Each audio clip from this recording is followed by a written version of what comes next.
So now we're up to part 3 of trying to track down that rattle noise. I originally was suspecting, you can see it right there, that exhaust shield, that is free on the end. But it was so clear in the cabin, and I had read that one thread about that noise on that back panel, so I was thinking, man, it'd be great if that was it, because it's a lot easier. But I think it may be that shield there, and it makes more sense because it's real consistent with kind of a medium acceleration from a stop out of first gear at about 1500 RPM. So I'm gonna go ahead and try to clamp that down. You can see it's, or maybe you can't. Actually, you can kind of see the shield on the driver's side has the clamp band around it, and this one does not.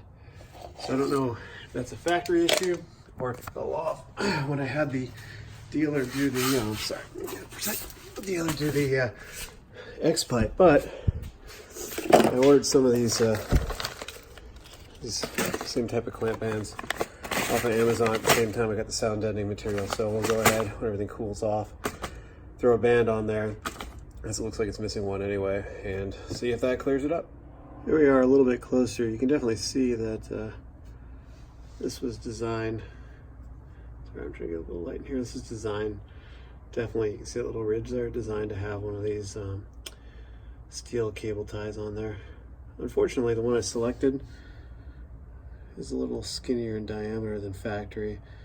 I think these are nearly 1/4 inch, and I'm not sure what I got, but you can definitely see when I bring it over to this guy. It's definitely thinner, but hopefully it'll do the job. I don't think it's going to take a ton of tension. Oh, maybe it will, actually. That's pretty stiff up there, so we'll see. We'll see if this is strong enough to hold it. If not, I may have to go a different route. But we're going to go ahead and so I got this guy started. We're going to go ahead and start drawing it down.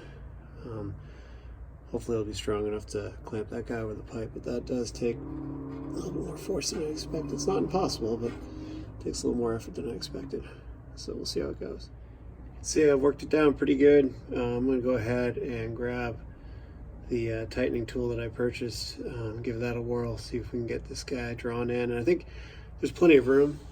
I probably will go ahead and double up the bands just to make sure it's on there nice and tight. So I got one of these DEI locking tie tools, and all it really is a 1/4 inch drive with a slot in the end that you use, sorry, my hands away, to twist the tie tighter. So we're gonna go ahead and set this up, figure out the right direction on the ratchet to get it tightened up.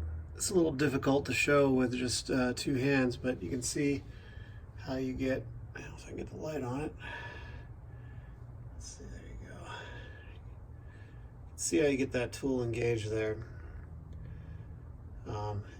In this case, where I have the ratchet pointed, I actually have it set up to loosen, but you go ahead and just twist it around. You can see it got it down pretty good. And we'll go and throw the other band, we'll clip this and throw the other band on there, and hopefully we'll be set. So we're getting the second band on, and what I found is you can use that tool to get it tight, and then clip it off and use your bent needle nose to fold in the little tab on there so it's nice and clean. Let's see if I can get a good light on that. It's hard to see, but I folded it in, so I did 2 folds on it. I'll see if I can show it in a video, but it's kind of hard with 2 hands. So we have it tightened down with the tool. What we're going to do is we're going to cut, so I can get it bent out. With our tin snips, we're going to go ahead and cut right here, and that will give us enough leftover material to use the needle nose to tighten it up. It's going to be really hard to demonstrate on camera, but you take your angled needle nose, you grab the end of this guy, get a little tab, and actually you want to do it from this angle. It's easier to show you from here, and then you wrap it back around, and what you're doing is you're folding this little tab in at the same time, getting that last bit of tension you can on these bands, because no matter what tool you use, and I think the pliers are not quite as bad. I'm trying to get some light. Actually, it's hard to get light on this. There we go. But what it does is it causes an indentation in the band right here. and then that'll eventually allow it to loosen up a little bit. So these are not the easiest thing to get super tight, but I'm hoping that this will be enough. I mean, it's pretty much on there enough to get rid of the rattle, if that even was the rattle. So the jury's still out on this being the noise that I was hearing. Both ties are all buttoned up. See if I can get a good side view of them here. A little bit of light, but there we go. See how you wrap the end around on itself to actually lock it in,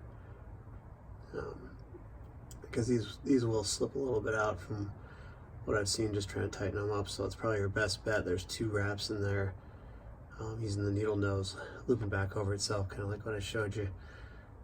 And yeah, it's pretty tight.